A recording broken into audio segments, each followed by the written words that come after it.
Hello, everybody, and welcome to the second episode of Theology on the Screen. Woo! Theology My on the name is Screen. Caleb Sherbanek. I am one of your co-hosts over here on the couch. Next to me, we have Evan. this character. Yes, this character. This is Evan Sherbanek, the senior Sherbanek, Senior Sherbanek, yes. and we are the hosts of Theology on the Screen. And to our right is I'm Nathan. I'm one of the hosts of Theology on the Rise. Here joining these guys. What in are you the studio doing for, here? I'm a Whoa. guest. Yeah, He's sorry. like- I'm not You just hosting walked this. in. doors thing. over there. I'm a guest today. I'm not a host, He gets the day off. so I will Kind keep of. my mouth shut. That's right. You'll observe, Nathan. You will listen. You were here to Nothing take more. notes Yeah, I'm and to taking compliment us on our I have- excellent commentary. notes. Wow, you guys, that was really great. That was really profound what you That just was said. profound. What this show needed was a hype man. As you guys talk, I'll just be like, that is key. The designated That is key. or The only reason. Anyway, here we are. Nathan is joining us as a guest. Very, very nice of him. He's here to talk with us about Star Wars. What? Star Wars. That's right. What is Everyone that? knows and loves Star Wars, I'm sure. Everyone here has watched not only the movies, but the entire Clone Wars series, and I'm sure all other Star Wars related material. I'm sure we're all well versed. I'm kidding. I'm kind of out of my depth here because, you know, the whole Star Wars, Star Trek, like controversy. Generally, I've been on the Star You're a Trek Trekkie? side Wow. of that, so Oh my goodness. this is kind of like, yeah, sure, I could talk about the religion in Star Wars. We needed a third man, and he was kind enough to. I'm here. No, but yeah, we're talking about Star Wars today, and so just I guess in general, this is a general spoiler warning for Star Wars if anyone is watching this, and for some reason has been under a rock for the last going on 60 years. Yeah. When the first movie came out a long time ago. I think that was the summer of 70. was it the 70s? I was I going think to say it was the the 60s. 70s. Maybe it was it was Pretty old. 1967. You guys remember it really well. I remember. I remember fondly. opening day. I was looking for George Lucas, but he took off for the Bahamas, so we couldn't find. Yeah. He actually did, though. He was like gone opening weekend because he was Yeah. so sure it was It's gonna. like, this thing's gonna flop. Yeah. Wow. Yeah. Really? Dang. Star Wars.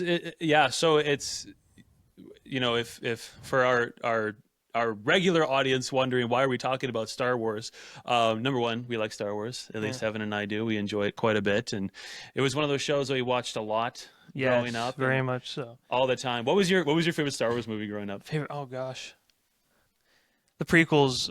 I was always a bigger fan of. Less so number one because I thought it was terribly boring. Probably number two, honestly. 'Cause Yeah? Number one is boring. Number three is dark. Yeah. And so I was like, number two. You can pretend that everybody doesn't die and then turn Yeah. evil. So It's just kind of like look. It's funny because that was my favorite one too. Growing up was episode 2. It just like compared to episode 1 especially, it just seemed like such like a fun action packed type movie. all the lightsabers in the arena. the arena at the end there, and just a really fun. I like the intrigue with like the assassination plots and all this stuff. Yeah. Oh, the whole beginning is just terrific. Caleb and I grew up in a larger family, and so much of our childhood was spent finding the largest sticks we could and hitting each other with these sticks as lightsabers. Yeah, So- that's right. That's right. Lots of bruised hands and bloody knuckles. Yes, very much so. So it's in our blood, the Star Wars. We grew up. Dad's got just the office full of Star Wars memorabilia, and You might say the Force is with us. don't say that. And also with you. That's Sorry, something we could talk That's about. sacrilegious. We can't Yeah. actually say that. Yeah. Sacrilege. Anyway, so if any of that sounds the least bit interesting to you, dear viewer, then feel free to stick around and listen to us talk about Star Wars and specifically the religious elements that we find in these movies, because Mr. George Lucas had ideas about religion and spirituality, himself being, I would say, probably more of a spiritual person than dedicated to any particular faith. he has a lot of interesting ideas, and he explores those ideas in the medium of Star Wars. Most obviously, the Force is a pretty obvious spiritual influence happening in the films. The light side, the dark side, and the battles of good versus evil that are happening there. So we're just going to get into that. We're going to talk about the Force, and we're going to talk about the Jedi, and we'll see if we can identify some the different I suppose traditions of religious and spirituality thought, because I think there's predominantly two major influences occurring in the Star Wars mythos, those being Western and Western Christianity Probably Western has is the best way its to put roots it. in Western Near Eastern. Christianity and Christianity is not a Eastern philosophy, specifically, I think most obviously the Taoism or Taoism, depending on, I've heard it said both Yeah, ways. it's So kind of yeah. Yeah. So Yeah, I think it's an interesting discussion on almost the passive impact that Christianity and religion as a whole has on media. Because I don't think George Lucas or any of the Star Wars filmmakers are intending on making a religious movie, but it's hard as a Christian or anyone to watch it and not notice those parallels. So, And I wonder too if he's not necessarily trying to create a religious movie, but is he trying to create a religion in the movie? Like he is like intentionally pulling from, like you said, Eastern philosophy and Christianity to create this like weird hodgepodge religion, and then like insert characters into that, kind of makes that the main plot of the film, bringing balance to the Force. And when we say the Star Wars films, we're talking mostly the first 6, right? Like we're not first talking 6. yeah. we won't spend a lot of time on the last. Yeah, there is some interesting parallels that I found in especially the last Star Wars that Oh, interesting. we could relate to Christianity. Episode 9? Yeah. Oh, cool. Yeah. Okay, cool. I didn't even touch those. I was just I thought focused about on it the prequel. the drive over. I thought about it Oh, when I okay. saw Nathan's text saying, "So we're only doing the first 6." I thought of it. Yeah. So, yeah. Cool. Yeah, so I guess to start us off, what do you guys like? We've already kind of established that there's a lot of Eastern influence happening in terms of the mythology of Star Wars. Are you guys very familiar at all with Eastern philosophy, Eastern spirituality? A little bit. I took just this past year, one of my classes was a religion and popular culture class, and Cool. we touched on like the kind of the cult films and like or like series that turn into like some kind of a religious movement. Like Right. Yeah. Star Wars is a big one, but then there's also like The Matrix and even Lord of the Rings, Harry Potter, Star Trek. Like there's kind of those. All of those have in some ways turned into their own like philosophies and have followers. Like Jediism is an actual like philosophical way of doing things. Like you can look it up. In Texas, there is a full-on Jedi temple. Yeah. That has been set aside. It would be in Texas too. Yeah. And it's really interesting, like thinking about just these like, how religion has influenced popular culture. And maybe, so yeah, I guess to answer the question. Yeah. Yeah. Yes. Just a little bit familiar with like some of the Eastern philosophy and how that influences popular culture. Right. I think it would be interesting later to talk about how popular culture also influences religion. But for now, let's talk about the first. Sure. Yeah. Yeah. So I guess not a whole lot to say on it, but there's so I took a intro to philosophy course back when I had this lofty idea that I would be an academic. And I took a couple courses, one of them being a philosophy course. I just find philosophy very fascinating anyway. But having taken that course, and there was a segment on Eastern philosophy, there was a module on Confucianism, and there's a module on Taoism. and I found having taken that course and having researched these Eastern philosophies, I couldn't help but notice a lot. Like that's probably like 90% of the religiosity that's happening in Star Wars. For example, in Taoism, you have the Tao, or also known as the Way, and this is basically, well, I shouldn't say it's basically the Force, but the Force draws heavily from this principle. Yeah. The Tao is this kind of luminous, universal, creative force in the universe that is kind of like fueling the universe. Yeah.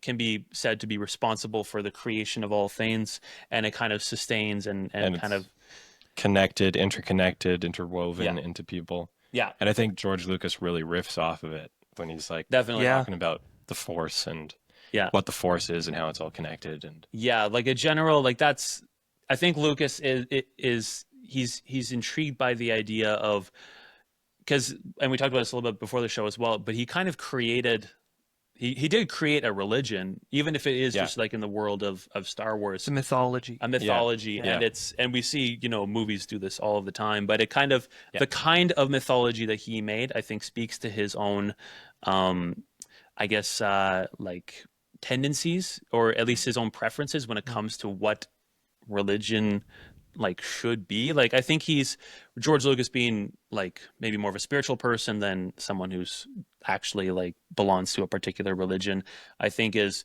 very much interested with the idea of kind of a kind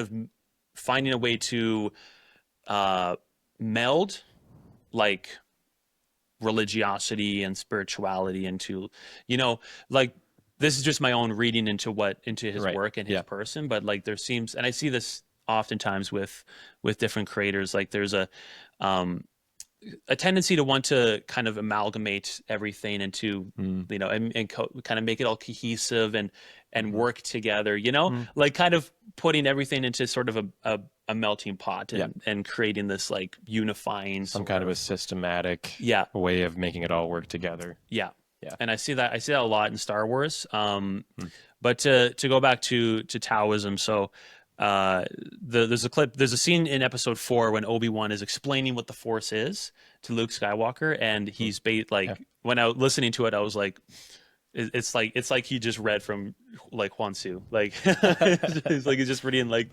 Interesting. the notes, like the whole idea of this interconnecting universal, force that is kind of holding all things together. Yeah, if you want direct quotes, Yeah. he says the Force binds us together, and it's created, or it's present within all living things. And so Yeah. it's very much, it's kind of on the nose. Yeah. That's really interesting.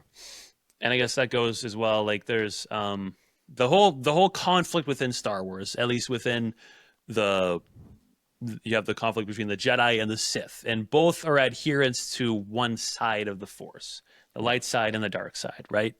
And the Jedi are opposed to the dark side, and the dark side, well, the dark side, the Sith have an interesting view of the Force compared to the Jedi, because the Jedi look at the Force and they say, and they only abide by the light side of the Force.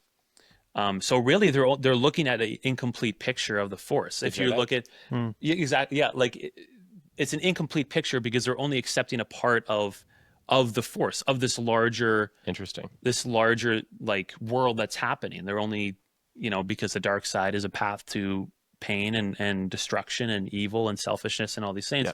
So they reject it outright.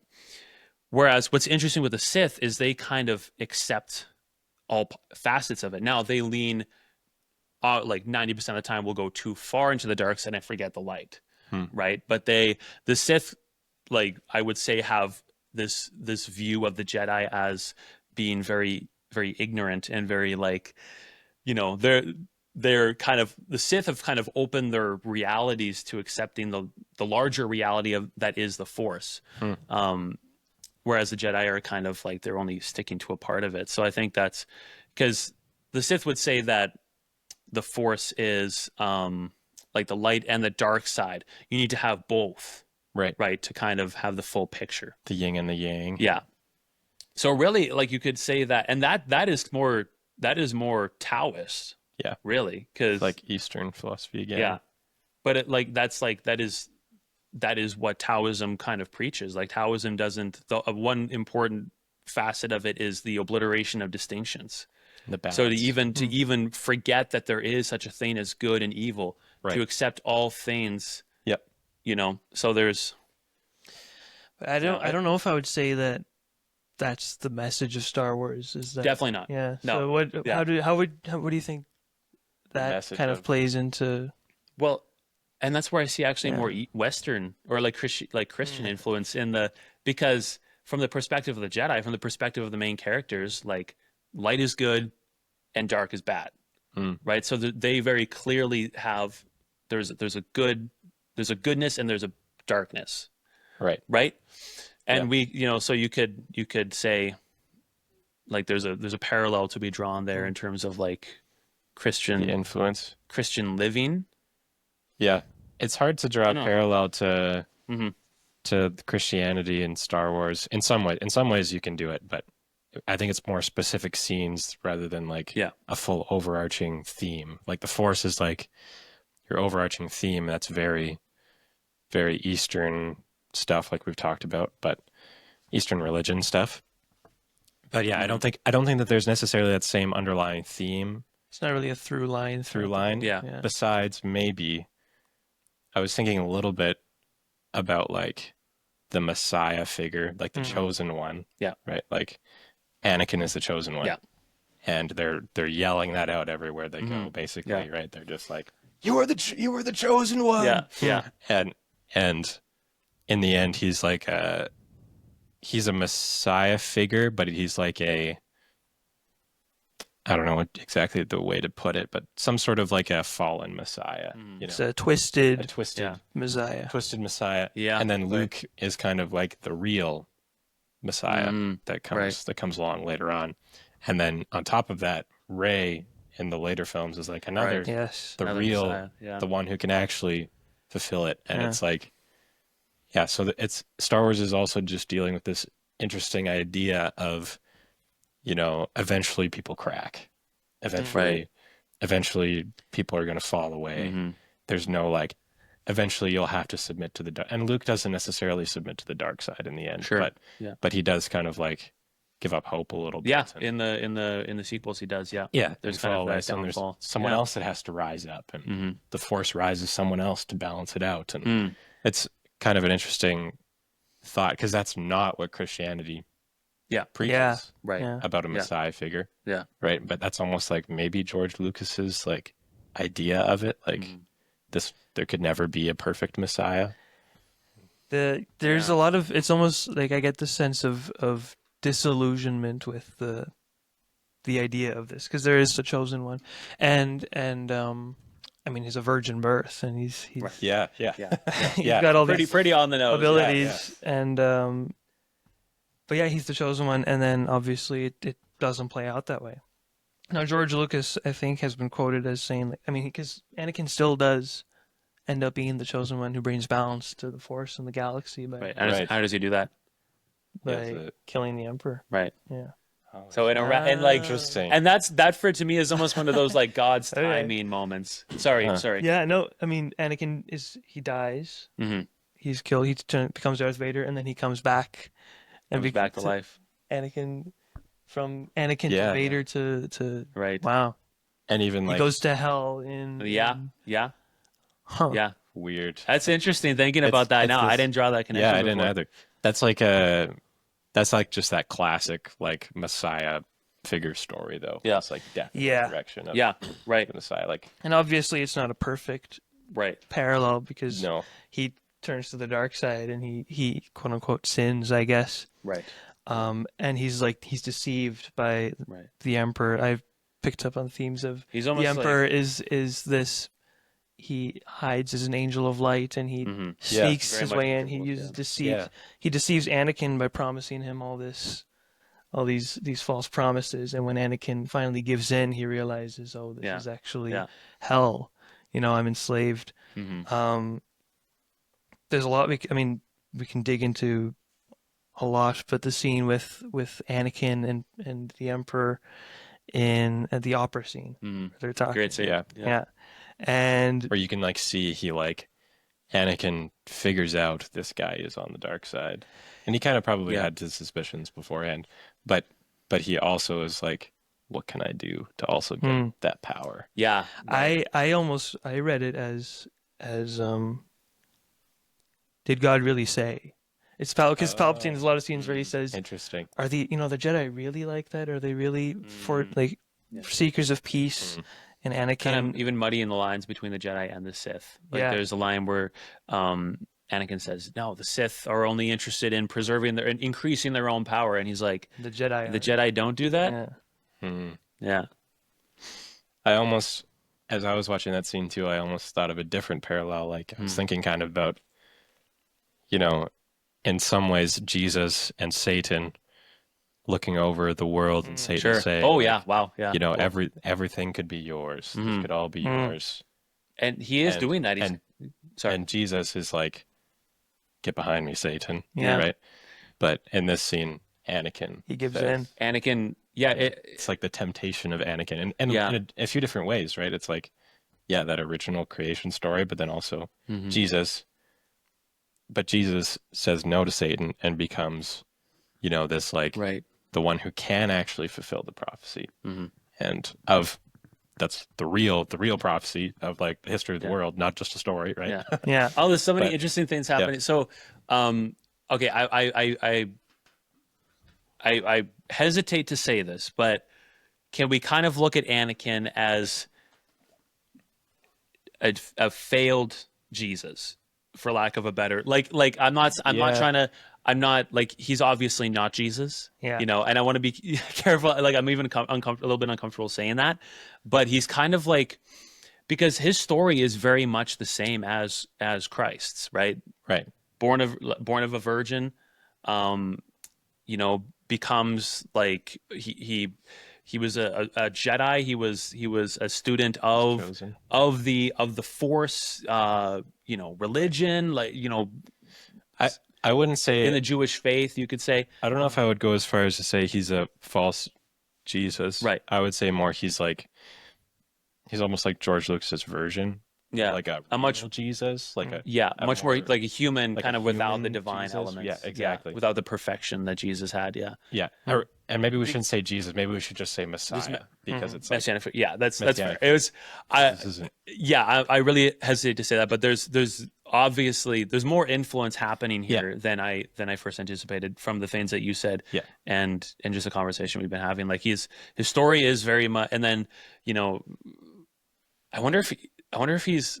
Are there maybe just by some chance? I wonder if there's like three like distinct scenes where Palpatine is tempting Anakin. Huh. I can think of I can think of two for sure, maybe three. I can think of three. There's two. I think anyway. I guess. Not really important. Anyway, but yeah, Palpatine masquerading like you said as this angel of light, and he's like, and he's tempting Anakin with like very real things, like your wife is gonna die.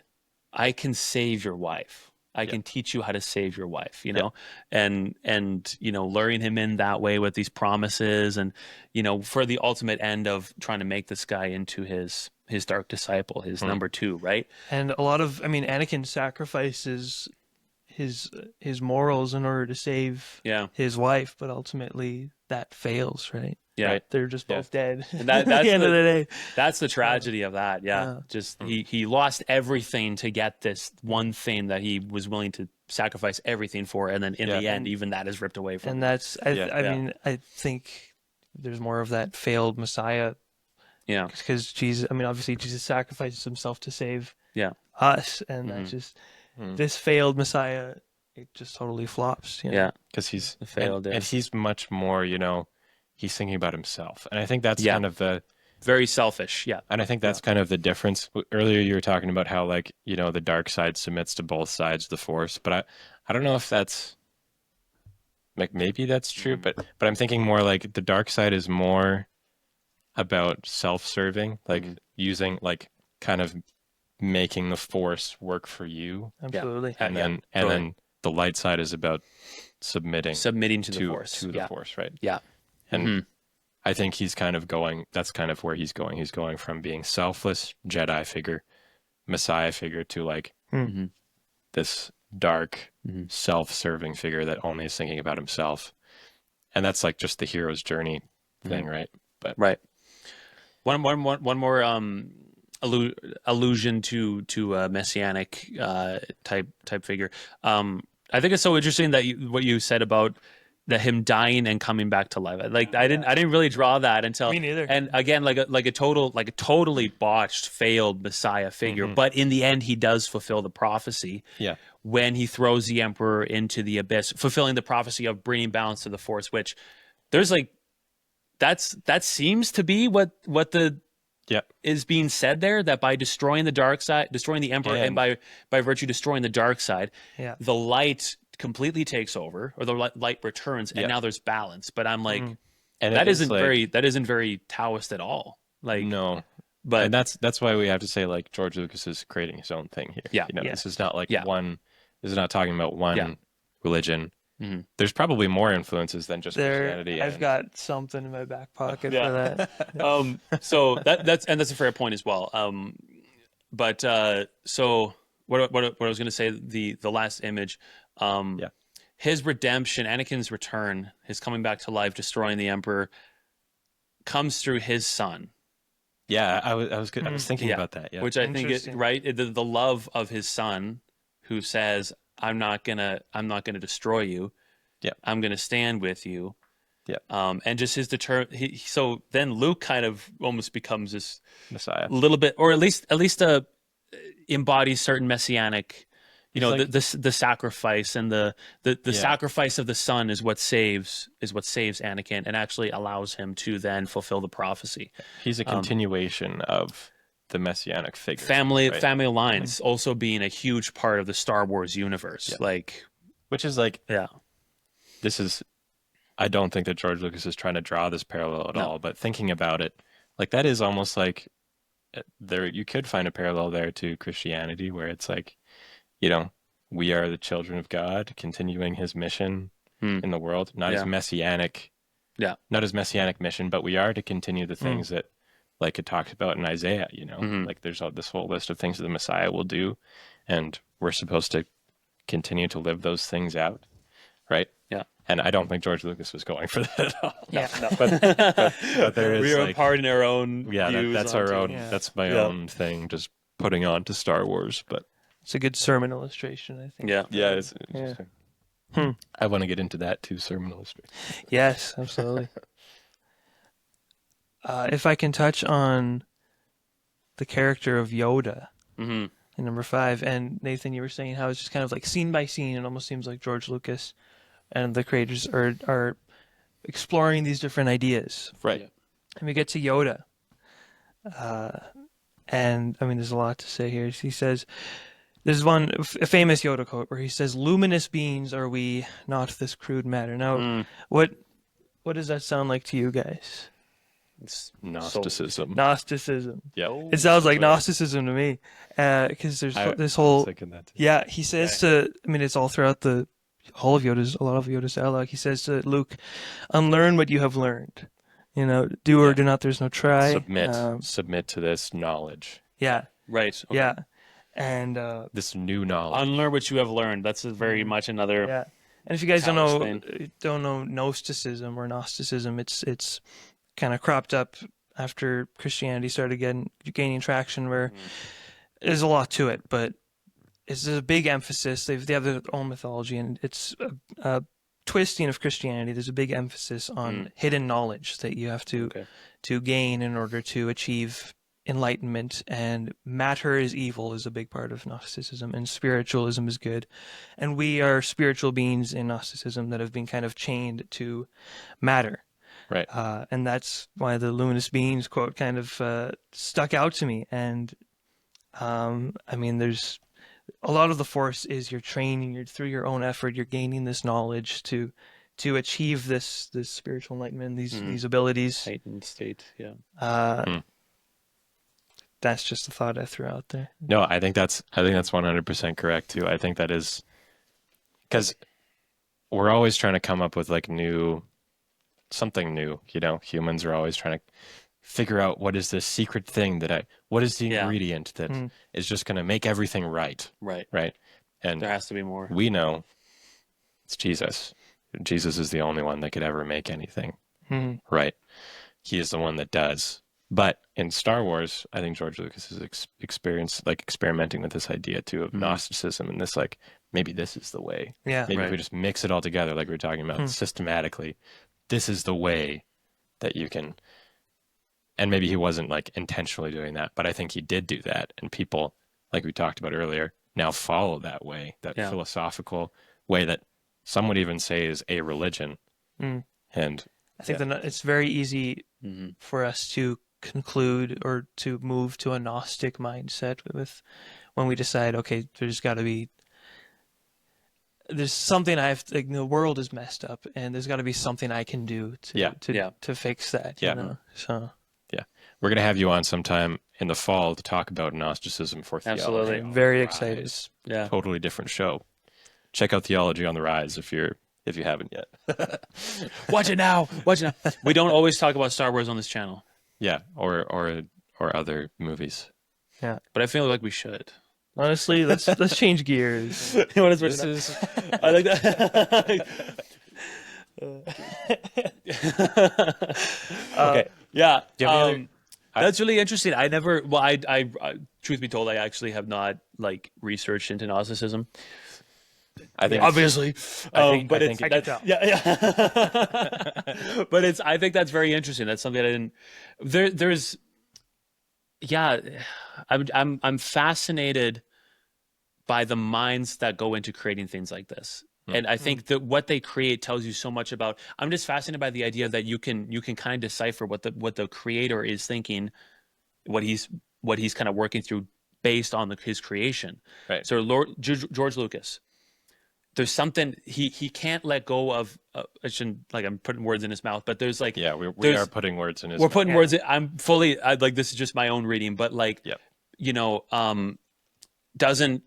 is fascinated, is intrigued by this idea of religiosity, this idea of spirituality, right? You know, so because he's just exploring it so fully in this show, right? Yeah. But you know, having more of a desire to kind of see kind of a unification of these ideas, like like even just the fact that there are Christian and like Eastern influences in the content itself, it speaks to this idea of like, you know, kind of making, and there's a tendency, I think, in the world amongst like spiritual people and even non-spiritual people to like, okay, why are there so many distinctions? Can we just like, can we just make it all play? Can everyone just play nice kind of thing? Right. Yeah. And just, so I just think that's, and I think that's interesting. I think it's so interesting that you can glean a lot, even if it's just your own readings of the mind behind a particular piece of art. Like, I think every piece of art, every piece of art is made by people, and people all have influences, and even if you don't mean to, it's gonna leak into your art if you're creating something. Yeah, you can't help it. Yeah. I'm interested. So yeah, I've been thinking about too with Star Wars and with like these films, because we can draw so many parallels, because you know, this is someone's mind trying to make sense of these things, because we can draw parallels. When we see things like the Force being played out on screen, maybe sometimes even in our own like religion, Christianity, we draw parallels to that, right? Yeah. So I've been thinking a lot about the scene between Yoda and Luke in, I think it's episode 4 probably, where it should be episode 5 if it's Yoda. Okay, maybe it's I'm not a Star Wars though. That was fully like nerd glasses. Like, I'm actually. Sorry, go ahead. And I was thinking about, you know, the scene where Yoda's showing Luke how to use the Force and stuff, and Luke can't do it. Yeah. Right. And Yoda just says, Yoda does it. And then Luke says something. I forget exactly what he says at the end, but it's something. I don't believe it. I don't believe it. And Yoda just says, "That is why you fail." That is why you fail. Yeah. right? And it's this idea that Hmm. you need to have enough belief Yeah. to be able to do these things, Hmm. right? Mhm. And I've been thinking about that and how that can influence, whether we know it or not, how we think about things like our Right. own Christian Interesting. faith, Yeah. right? And So how even Hmm. a line like that, an isolated line like that, Yeah.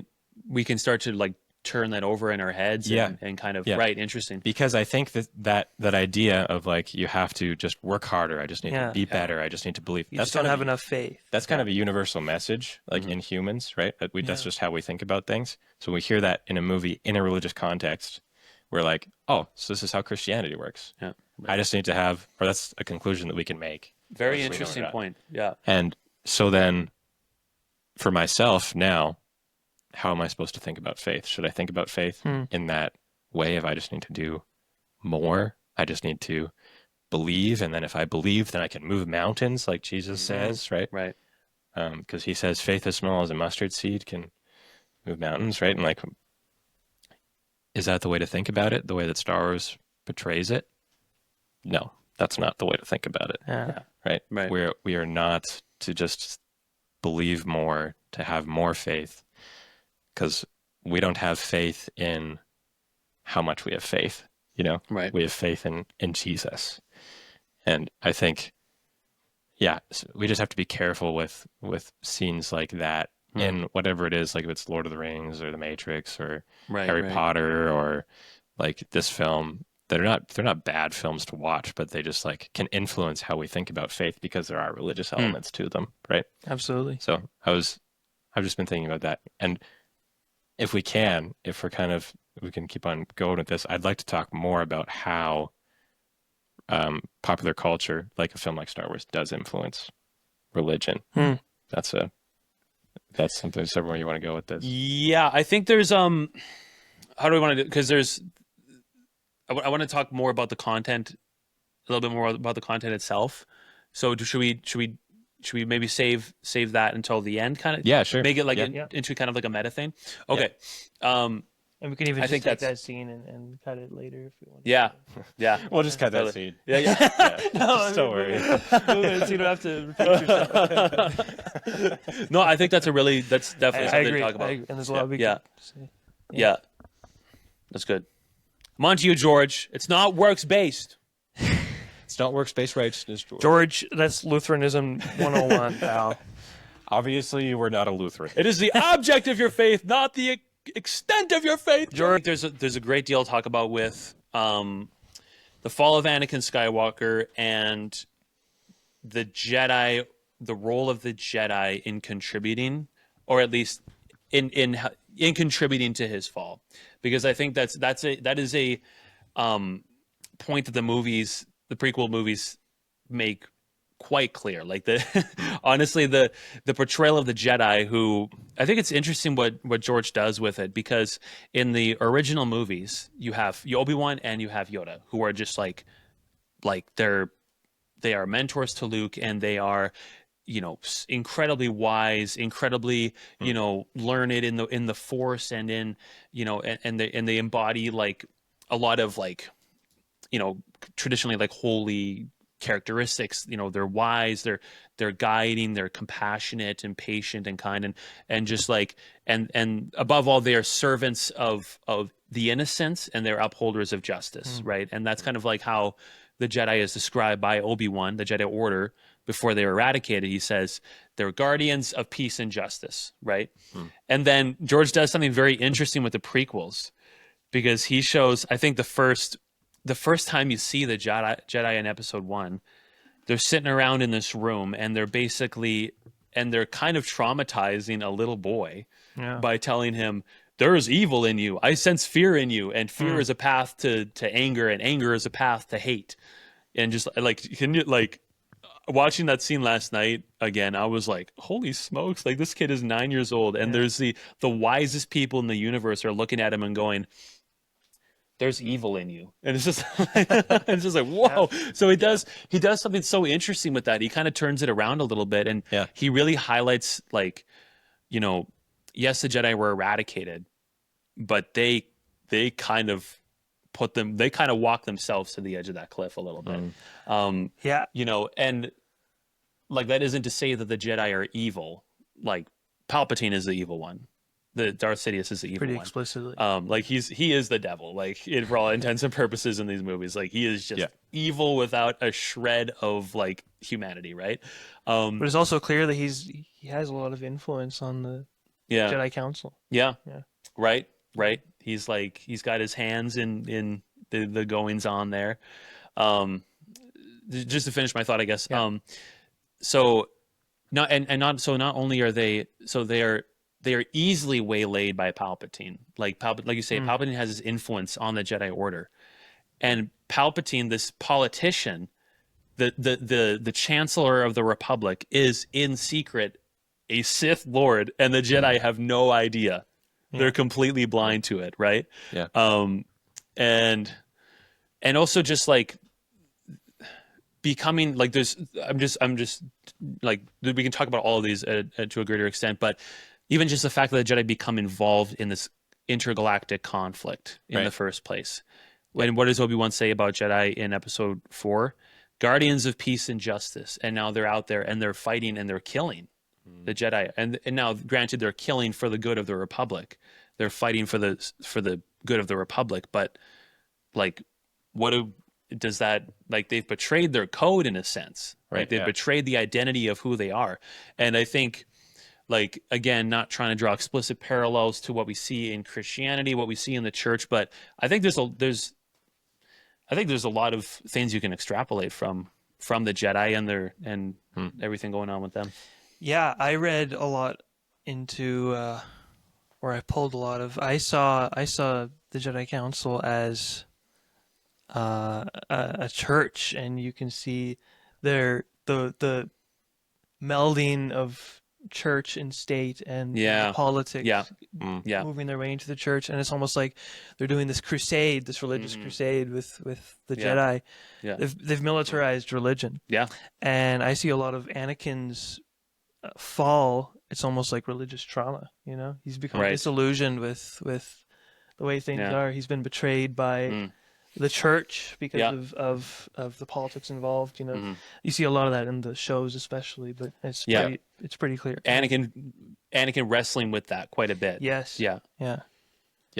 Like he asks the questions like in the show, but also in the movies, like, we're supposed to be guardians of peace. Yeah. What are we doing? And why are we in this conflict, right? And there's one scene where Anakin goes to Yoda. It's like he's going to like a pastor for counseling. I know. I thought the same thing. And Yoda's just a terrible. Terrible. He's not a good example for counseling, for pastoral care of congregation. He says, watch that scene again. It's actually crazy. What is he? I mean, he says some interesting stuff like rejoice for those who transform into the Force. It's death is natural, he says. Which, Gnosticism again, and then he goes, mourn them, do not, miss them, do not. Yeah. And he basically tells Anakin, you should cut all emotional ties to anybody, because you might lose them. And then you might sin because of your reaction to that. And that's exactly what he says. He says fear of loss is a path to the dark side. This human emotion that you're feeling, Anakin, this anxiety and dread about, because he's been having premonitions about his wife dying. And he says this fear of loss that you're feeling, that will lead you into the dark side. Just like, talk about religious trauma, right? Just talk about like interesting. Just like the worst thing you could say to somebody in that situation. And again, speaking to the failings of the Jedi, like I see that as the Jedi have been on top for a millennium, 1,000 generations. The Sith have been destroyed for 1,000 generations. Until Episode 1 with Darth Maul, that was the first Sith in, I keep saying that, but like 1,000 generations, right? So, and they've been so comfortable for so long that there's this insane like disillusionment and this crazy like almost self deception that has occurred where it's like just failing to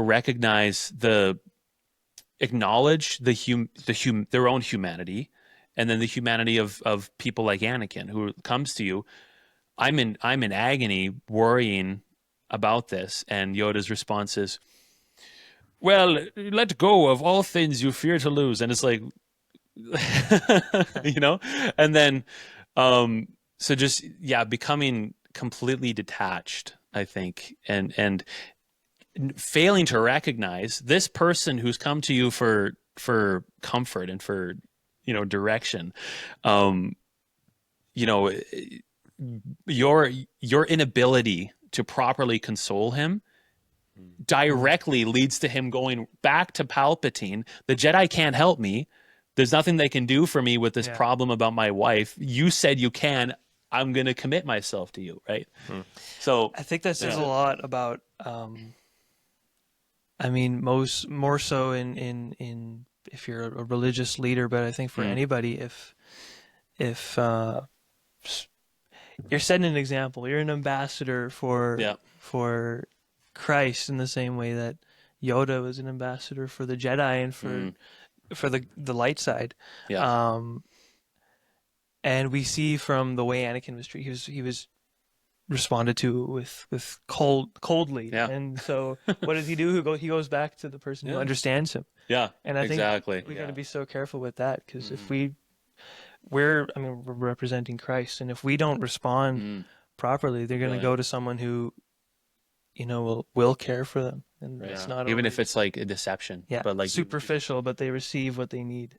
Right. When the church failed to. So. But that is true. But I do think like we need to recognize like in Christianity, it is not all on us.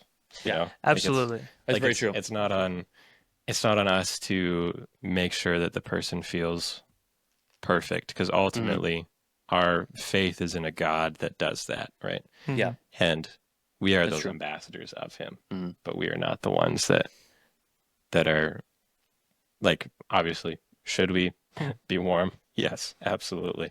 And should we provide wise counsel? Yes, absolutely. And we should do that with God's help, right? But we shouldn't. Right. Yeah.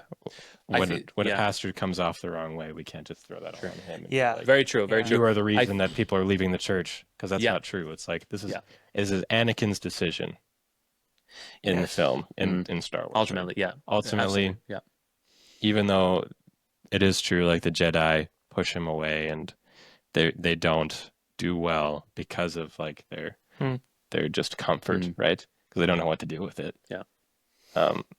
And like you've said, that does happen a lot in the church. I think, even though the church does that, it is ultimately Anakin's decision to reject it. Yes. Right. True. I think what I see happening in that scene with Anakin and Yoda is we always talk about trying to balance like truth with grace when talking to people. Like if you go up to someone who's in sin and say, "You're in sin, stop it. This is going to kill you." And God says it is evil and you should stop doing it. Like the person's going to go like, "Get out of my face." Right. Yeah. Even though like everything they said is correct. He said everything that person said to this person in sin is true, but it was not delivered in any way that was like graceful or understanding, or where there's like a connection on a human level. And I think that is like, it was truth. It was the law. Yeah. Brought down the hammer of God on this guy. Yeah. And I think that's kind of what I see Yoda doing there, is like Yoda gave him all the correct answers, like, at least according to like the Star Wars understanding of the Force. Like, no, don't feel sad, because they're reaching their ultimate, like they're going to join the living Force. They're joining everyone who has gone before us, and that's a good thing, you know. And I think that's why the connection, like when you mentioned the connection, is so important, because I mean, Yoda made note. He asked Anakin, I think, like, is it someone close to you? And Anakin's like, yeah. And so, but Yoda doesn't know it's his pregnant wife, you know. So, and then he just, it's all law. He gives him the answer, like the book, the book answer. Like doesn't. He doesn't balance truth with grace or law with gospel, right? In the Christian context, it would be, what does a person need in that moment? I think the problem that happens so often there is that the person is overlooked, and we're just focusing on the sin. And like, you have to stop doing this because this is, you know. And again, like, could be coming from a place of concern, but when there's a failure to recognize, Yoda failed to recognize Anakin is in distress, and I have to be very careful about how I address this with him.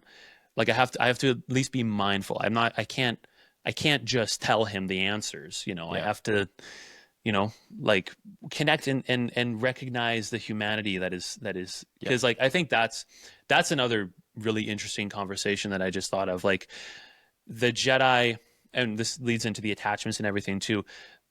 Another ultimate failing of the Jedi, but something that they saw as a good, as a net good, was their rejection of things like attachments, Yeah. of things like romance and like getting married, having kids, like It's ultimately out of fear. out of fear, because attachment might leads to slip. jealousy. Jealousy leads to fear. That's interesting. Fear leads to hate. Hate leads to the dark side, Just, right? It's like, stay out of the world. yeah, Stay away from everything that could Yeah. make you in any way impure. yeah, You see that a impure, lot. compromised, right? Like just like to the ninth degree, right? Yeah. Like, and again, it's interesting because in their minds they're doing something that's good that they're doing that, because they're not only are they protecting themselves from the things that could lead them into the dark side, but they're fully like committing themselves to the light, right? And and in order to do that, you have to block out the things that could lead you away from the light. So it's, you know, again, there's an arrogance there, and there's like, I think, like, I almost think it's genius the way that George wrote the Jedi in the prequel movies. Like, Mace Windu, played by Samuel L. Jackson, who is the most vibrant, enthusiastic, energetic person. This character is a freaking he's a door. He's a doorknob. Like, there's You would not invite him to. Yeah. your Every birthday. line is delivered like this, and very like, you know, just like very like sage and very, and you know, it's because there's nothing left of like, there's no humanity in him. He has he has completely unraveled himself, picked out every last piece of, you know, passion, love, you know, and like they would say, the Jedi would say, there's an line by Anakin that that compassion is one of the core tenets of being a Jedi, and compassion is the ultimate expression of love because it's like completely selfless love and all these things. Right. But like these people have torn parts of them. They've thrown out the baby with the bathwater. Ultimately, is what it is. And I think there's, you know, like, I don't know, not to make, I don't know how to directly correlate it, but like I think how often do we do that? Yeah, absolutely. This is kind of Star Wars is a hard one to make correlations with because George Lucas is not trying to do this. Yeah. But if we put our own like stuff onto Star Wars, you can look at it and go like, oh man, yeah, how often in our Christian faith do we say, I need to reject everything? Yeah. Like, that is not Jesus, right? I need to reject the world. I need to reject any like outside influence other than the Bible, right? I need to reject all these things. And in practice, it's not necessarily a bad thing to say no to those influences, right? Right. Yeah. But like in Star Wars, we see what it does to the Jedi.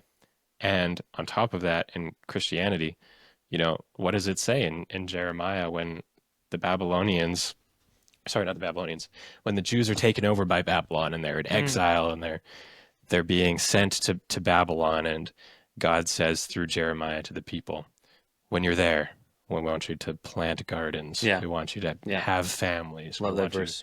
We want you to seek the prosperity of the city that you're in, right? And it's very much this like idea of God wants us to live in the world. He wants us to love and to laugh and to indulge in art and you know, beauty, and enjoy food that he's provided for us. And he wants us to enjoy these things that he's created. And yeah, I think like hardcore in Christianity, this kind of purity culture, or, you know, hardcore pietism can kind of say, no, we need to reject everything outside of us. Right. Maybe more fundamentalist is what I'm looking for when I say that. But yeah, I think that the Jedi group kind of turns to this more fundamentalist view of their own culture, where they're like, we have to reject everything except for the perfect like person of a Jedi, which is a person who, you know, doesn't love and rejects everything, and it's just to have no other influence other than the submission to the Force. Then you That's lose the joy in life. Yeah. And that's not to say like it's not good to again, to stay away from bad influences. Something's distracting you from Christ, and but God made this world for us to live in, absolutely. And that's what's I think it almost reminds me a lot of what Luther was fighting against in the Reformation. Just like this, it's almost the church had become so focused on reverence to the nth degree, and then lost sight. And a lot of what Luther did is like, I mean, he made hymns simpler and in German, and made the Bible in German, so people could engage and where I feel like we see a lot, and going back to the Star Wars, of course, where it's like the Jedi Council has become exclusionary and cut off from the rest of the world and all these things. I mean, they're celibate. They're celibate, and they just kind of like, that is interesting. they just kind of float around in their temple, like just like what do they do? What do they do? Like do every play time video games when they I know get home, or what? they play Jedi Simulator. Talking in the same way that the Protestant Church can go way too far and lose sight of God in the other direction. Yeah, and we can all do it. We're all guilty of doing it. We do it every day. Yeah, absolutely. Yeah. Mm-hmm. Yeah, it's interesting. I think let's talk about this briefly. Did you guys watch all of the clips or most of the clips that I sent? So whenever it seems like whenever a Jedi is talking to Anakin, really whenever a Jedi is talking to Anakin, there's this idea comes, like, I think it's so interesting that in the first scene where the Jedi are talking to Anakin, and immediately like the fear is like comes up, right? Where it's like the Jedi just have this like incredibly fearful like culture when it comes to anything that is like deviates from the very like strict parameters in which the Jedi operate, right? Like Anakin says, like, he doesn't say anything, but the Jedi, like, it's so like it's honestly kind of creepy, like watching it again, because like they've got him in the middle of this room, and every Jedi in that room is peering into Anakin's mind, like searching for like problems, right? And they go, your thoughts dwell on your mother. Now, mind you, like, so in this movie, Anakin, he lived on the desert planet, was taken from there with Qui-Gon Jinn and Obi-Wan Kenobi, the Jedi, because they found him to be very strong in the Force, and so they're like, we're gonna take him to Coruscant to be trained in the ways of the Jedi, and they're looking into his mind, and they, your thoughts are dwelling on your mother, and Anakin's like, I miss her, he's a 9-year-old boy, I miss my mother, and they say, and Yoda kind of says a similar line where it's like, that will lead you to the dark side.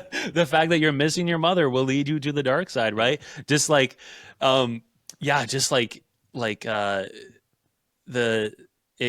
comes up immediately, like the culture of fear that the Jedi have curated around.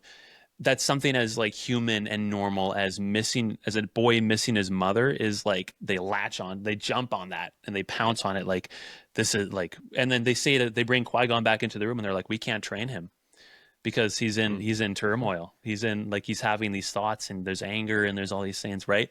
And as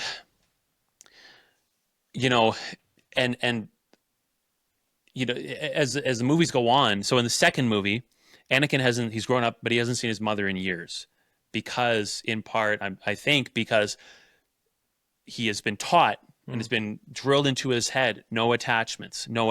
So he's tried to forget her, basically, right? And then but eventually in this movie goes back to his homeworld, finds his mother. His mother dies in his arms. And Anakin goes nuts, and he like kills the Tusken Raiders that kidnapped her. So it's, for all of the Jedi's attempts and fear mongering and trying to, even coming from maybe like a good place, like a place of concern, but like trying to just, like take everything away, just drill into him to not have attachments. And he tried to listen, and then but he couldn't escape it ultimately in the end. And he went back, and his mother died, and then that set him down ultimately down the path towards the dark side. So Yeah. this fear of culture that they've cultivated, for all of the good intent that might have been behind it, it ultimately it didn't matter, right? In the end, because Anakin couldn't let it go, and then all these things happen. So I think it's like there's a really significant like fear culture happening there. And I again, like I can't help but read my own experience into it, and my own like musings about like the church and Christianity into it, and how often this is becoming like what's wrong with the church. I think there's a big cautionary tale happening in Star Wars, and with the Jedi specifically, a big cautionary tale. Interesting. Yeah. Yeah, and then just like, just things that we understand, a lot differently than the movie portrays them. Yeah. Things like faith, things like even surrender to the Force. Like, right. Like they're always saying, you should just leave everything behind and surrender to that, right? Mm-hmm. And it's an interesting topic to think about, because we do talk about surrender a lot in the church, right? But like, what do we mean by that? Is that actually, is it on us to surrender to God? Is that our decision to make? Like, obviously, for my sanctification, I need to. Paul tells me, tells us that we should drown our old Adam. We should continually do that. But do we have the ability to surrender to God? Like, is that our role? Like, what is that? That's just a question that I was thinking about too, as we were thinking about the film. But yeah. That is interesting. Because the way I feel like in Star Wars it's almost flipped, where you have to work to remain in the light side. Yeah. Otherwise, you will surrender and fall into the dark side. Oh, right. Not surrendering. Yeah. Yeah. Whereas Christianity, we would say that's interesting. we constantly rebel, and it's not hard to fall to the dark side. And we're trying to go back to the light. Yeah, that's very true. Actually, like it's always talked about like it is. I just thought of a random line from the Clone Wars where Obi-Wan's talking to Darth Maul. After Darth Maul's come back, it's a whole thing. He gets chopped in half. He gets robot legs, and then first he gets spider legs, and then he gets robot. I'm nerding out right now, but he says to Maul that it takes strength to resist the dark side. That's how the dark side is talked about. Like it's like it's always kind of at your doorstep, and it's so enticing and so alluring because there's incredible power there, and there's like that self satisfaction that you get from it, right? Like it is if the Jedi go too far in the direction of sort of guarding themselves against passion, against those human things, the dark side is just the full embracing of those things. Every desire, every like every desire of the heart that you can imagine, just like it's just greed and selfishness and all these things, just ramped up to 10. Like it's just fully embracing the human side as opposed to opposing it completely, right? But yeah, that is how it's talked about. Like it's almost like you can wake up one day and you're in it, kind of thing. Like sin is crouching at your door. Yeah. And that's so, and that, and so maybe I don't give the Jedi enough credit. Like maybe it is just that easy to fall into the dark side. Like maybe they're not being, dramatic with their piety. Like it's, I don't know. That's an interesting point. Which is like, same in Christian circles too. Like it's that easy. Yeah. It is that easy to fall. I'm not going to say fall away. Yeah. But like, it's attractive. It's that attractive Yeah. to just like step back into one drink, sin. Well, one video, or anything, right? Like we don't even know that we're sinning and we're sinning. Yeah. Right. Like it's just. And that's where that overcompensation comes from. It's why it crops up is because it's so easy to fall back into it. Yeah. Mhm. Yeah. Yeah. And then the Emperor is just like, he's like Comically. he's loving it. Like he's just Yeah. loving every second. Like I love Ian McDermott's acting so much. When he's unlimited power, like he's just like he's feeling every bit of it, and he's just loving every second, right? He's such a delightful character in that movie. In certain scenes, like he's evil incarnate, but he's just high off the dark side, right? Like just when he's fighting Yoda and he's shooting him Oh. with the lightning. We don't know how he is when nobody's around. Maybe he Maybe- sits down. maybe he's so, yeah. head in his hands. I really shouldn't have killed those 18 Jedi today. I mean, I love though when he's shooting the lightning at Yoda and he's just laughing maniacally, just like Absurd. cartoonishly evil. Like, very fun. It's very fun.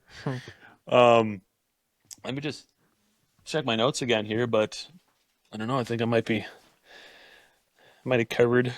We can return to Yeah. the Are we at like an hour and a half yet? yeah. Is the sun still out or Yeah. How are you guys doing over there? Yeah, I think we're wrapping up here. So, yeah, you made a really interesting point earlier when we were talking about the influence that media has on pop culture, like how pop culture influences media, but then also the inverse of that, where media is like Influencing religion. Yeah. religion. Yeah, I think and even our Christianity, Yeah. right? that'd be interesting to discuss. Yeah. because the world constantly influences us, and so Mm. we kind of get glimpses of how exactly it does that. Because you were Yeah. talking about that, and I was thinking, like, I mean, that was my understanding of faith as a kid, and who knows, maybe Yoda saying that Right. Was part of the was influence. part of the influence. And I think it's like, when we think about it, that's what everyone says about things like that too. With things Yeah. like faith, it's just like, that's how we think that it works, is we just need to work harder. Right. Harder we work, the better our faith will be. It's a very like Western individualist culture kind of idea that if you just work harder, then you will be better. And yeah, that's not how our faith is. It's not how our faith works. Our faith comes from God and from hearing the word of God, right? That's what creates faith in us, and it's what allows us to be faithful to God, is the faith that He's given us. Yeah. Absolutely. And I think a good safeguard against that line of thinking, because we're always tempted to say, okay, but what if I just do a little bit? I remember one of our CLBI classes, the instructor, he had this, basically laid it out. He's like, okay, so Jesus does 100% of the work for us. You're like, okay, but I want to do 1% of it. Okay, you're doing 1% of your salvation. That means Jesus could only fulfill 99%. Yeah. Forgive 99% of your sins. Right. That's all He could achieve on the cross. Yeah, that's really interesting. Yeah. Yep. We try so hard to take away from Christ's sacrifice Yeah. in order to bolster ourselves or feel like we have some control or Yeah. And I think Star Wars is kind of sending the message to us that we just need to work harder. yeah. Totally. Yeah. The more you You got to work Do to or stay do in the not. light. there is no try. There is no Do- try. Yeah, exactly. Yeah. And Jesus, on the other hand, is telling us, I've already done all the work. You don't need to do any of the work, because I did everything, right? And all that's left for you to do is receive the gift that I'm giving you. And that's just a very systematic answer. Sorry about that. No, that's great. But it's true. Yeah. That's Star Wars is not a good way. It doesn't describe salvation very well. No. And that's like our faith very well. And that's interesting, because I have heard people use the Force as a analogy before in a sermon, right? Like, Yeah. kind of like the Force, and it's not the Force is not a good analogy for faith. Definitely not. It's not how Yeah. we should think about faith. We shouldn't think of it as this thing to achieve. It's this thing that's been given. It's the Force is this passionless, vacant Yeah. force which just exists. Right. Yeah. You know, and doesn't really do anything. We are the one who takes it and does stuff with it in Yeah. the Star Wars universe. Mm. Yeah. Whereas it's kind of the inverse for us. I'm just reminded again, like you in Star Wars and, other, like in Eastern philosophy, in every philosophy, every religion, um, there is everything hinges on the effort that a person puts in order to achieve what it is that they're trying to achieve, right? Yeah. It's like, I mean, across the board, you won't find one that says, actually, you do nothing. Right. Taoism kind of talks about that a little bit, but Except yeah, but Christianity. except Christianity, yeah. Yeah. So how possibly could Star Wars or any other media represent that message, right? Like, I don't know that any piece of media has ever truly captured it or can, because it is this kind of insane idea that there's nothing that you can do. Yeah, exactly. I mean, it's like, it honestly probably wouldn't make for a good movie. Like, the main the main character does nothing. You just, but it's totally countercultural to the way that we think. Yeah. Which again, like the pop culture and the media thing, like the reason you don't see it accurately represent, or not that it needs to be accurately represented, but the reason you don't see it is because it's like someone would watch that movie and go, well, "What is this?" Like, the main character didn't do anything. So but Jesus is the main character, and he did do everything. Yeah, It's good. Cool. How's that for a sermon illustration? Feel free to take anything from this. Just play the video. Just play the 2 hour.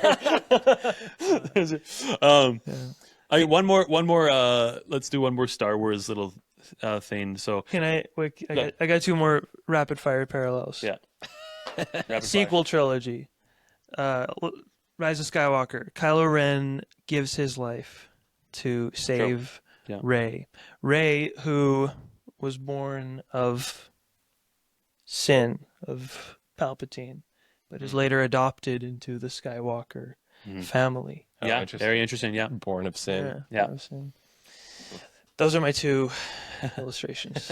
That's awesome. I was thinking too about like I guess we're kind of starting to wrap up. It's not a good time to open another conversation, but Go for it. I was thinking about like how Star Wars is always like proclaiming this idea of wellness too. Sure. How like the Force, if you do this, then you will just be well. You'll be good, and you'll be well, and peace. You'll be at peace, and you'll be more compassionate, and it's all about like the things that you'll get out of it.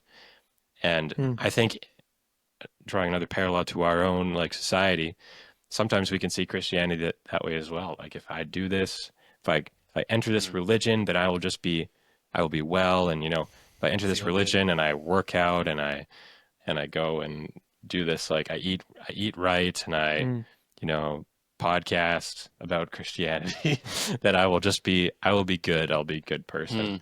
And that's also kind of contradictory to the message of Jesus, because it's like Jesus didn't come to make you well, he came to make you whole, right? Make you this full, complete person. And how he did that was he was a full and complete person, whole person, and died on the cross for our sins. It was just like another thing I was thinking about as we were talking about like the Jedi, the Jedi stuff. It's like wellness versus wholeness. Jesus was the most wholesome person to ever live. Wholesome scale off the chart.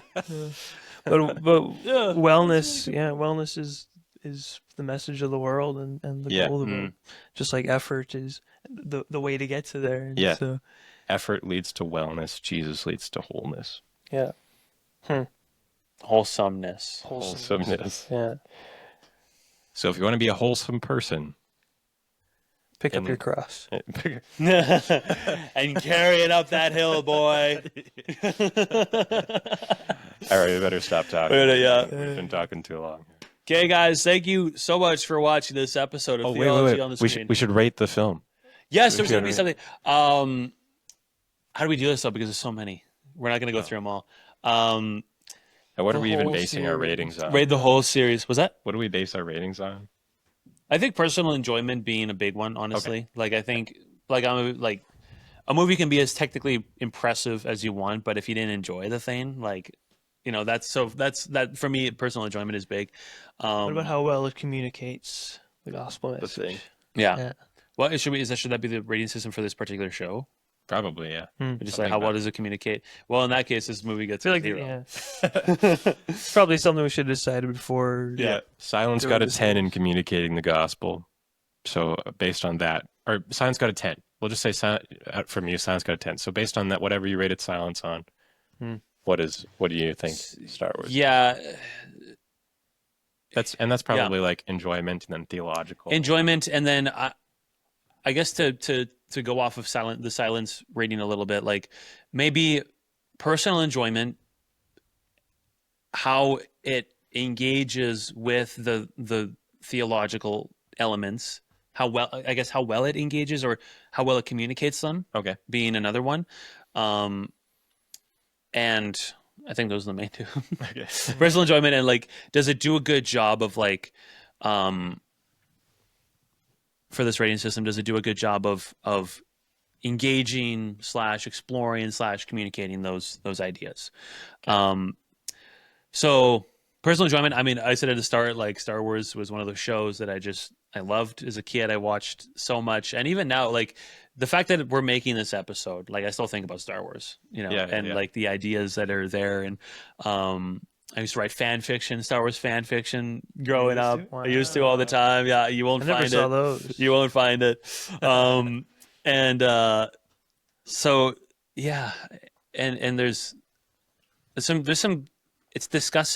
it explores some very interesting theological topics, I think.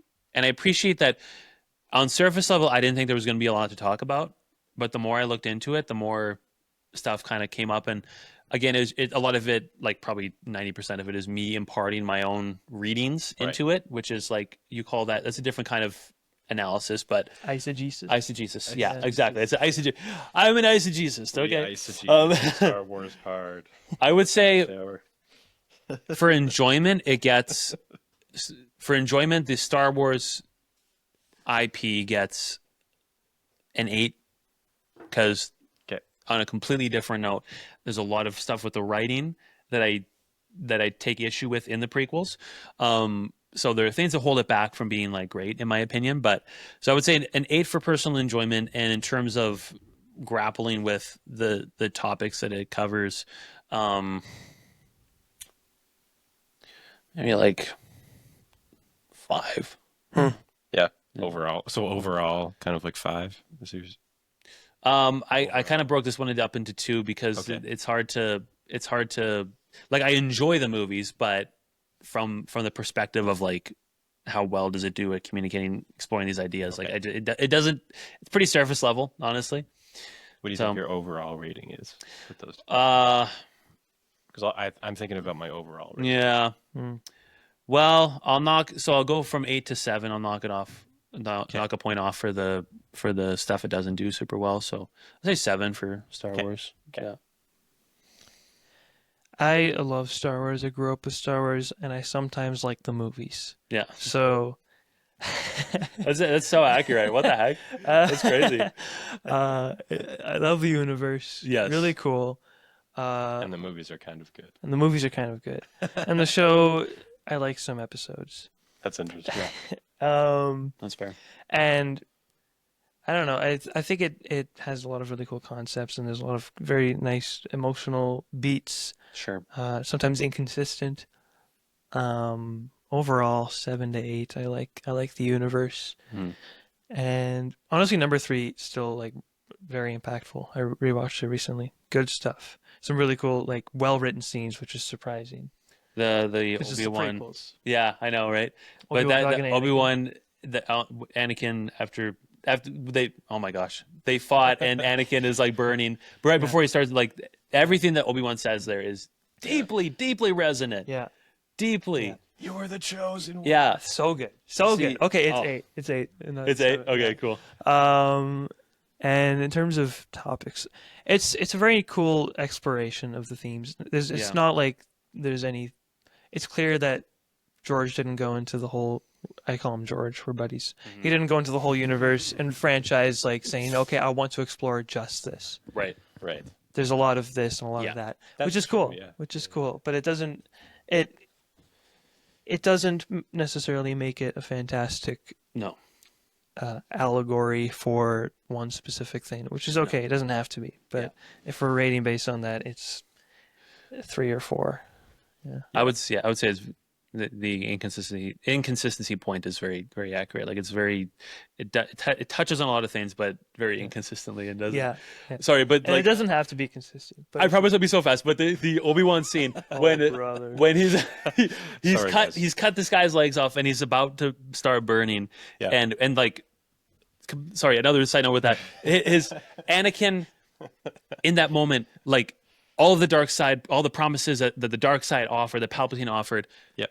It all comes to ruins in that moment. And this is like his burning, his being physically burned by those passions, everything that led him to that moment is just like, I mean, like that's the purgatorium. Like that's the hell moment. The final, that was always going to be the end result of his. Anyway, but for all of like I love Obi-Wan there, because for all of the Jedi's teachings on not having attachments, you know, forbidding personal attachments to people, you were my brother, right? Just like I love again, like his humanity coming through, Yeah. like despite all the indoctrination, all for his entire life, the indoctrination and all, you know, and you were my brother and I loved you, right? I think it's just it's powerful. Yeah.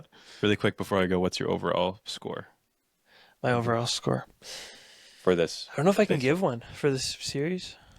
I kind of struggle with it too. Yeah, I don't know if I can do that.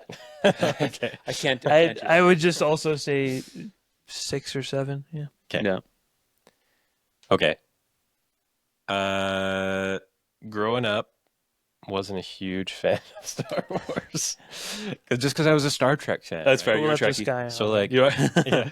You are in one of the two camps. In terms of enjoyment, like I think it I love Star Wars, you know, it has to be up there with like one of those universe groups of films, you know. Yeah. We've got like it's up there with the Lord of the Rings and with Harry Potter, because George Lucas created a whole universe. He did, He put a lot of effort into this. This wasn't, and then fans then created a universe around that too, right? And other script writers and that is really cool. And that's great storytelling to create something that people can get involved in and not just have to just like the movies, like you said, right? Yeah. So I think storytelling wise and like the actual terms of enjoyment, yeah, probably 6 or 7. But then in terms of, like theological in depth, I think it is inconsistent, but I think it is purposefully inconsistent, you know? Sure. Like he's trying to make it a conglomeration of a bunch of different things. And is he trying to say something through it?